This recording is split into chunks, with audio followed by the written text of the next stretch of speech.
E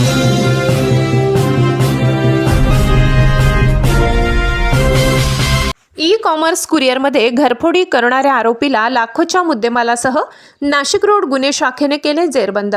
1 December रोजी Deolali camp police स्टेशनच्या हद्दीत ई कॉमर्स कुरिअर दुकानामधून 1,06,500 रुपयांची चोरी झाल्याची तक्रार दाखल आहे।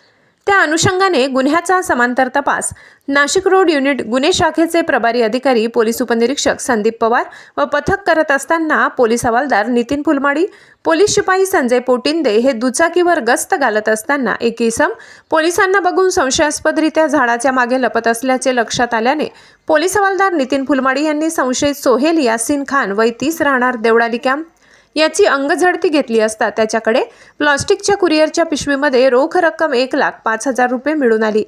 इतके पैसे कोणाचे आणि कुठून आणल्याचे विचारपूस केली असता त्याने ई कॉमर्स कुरिअरमध्ये घरफोडी केल्याचे कबूल केले। संशयित आरोपीकडून गुन्ह्यात चोरी गेलेला संपूर्ण मुद्देमाल पोलिसांनी हस्तगत केला। पुढील तपासासाठी देवळाली कॅम्प पोलीस स्टेशनकडे आरोपीला ताब्यात देण्यात आले। रोख रक्कम स्वरूपात घडलेल्या गुन्ह्यांमध्ये संपूर्ण रोख रक्कम आरोपीकडून हस्तगत होणे हे खरं तर नाशिक रोड गुन्हे शाखेचे यशच म्हणावे लागेल। गुन्ह्यांमध्ये आरोपी रोख रक्कम खर्च करून टाकतात आणि आरोपी सापडला तरीही रक्कम हस्तगत होत नाही। महाराष्ट्र माझा न्यूजसाठी मुख्य संपादक जनार्दन गायकवाड, नाशिक।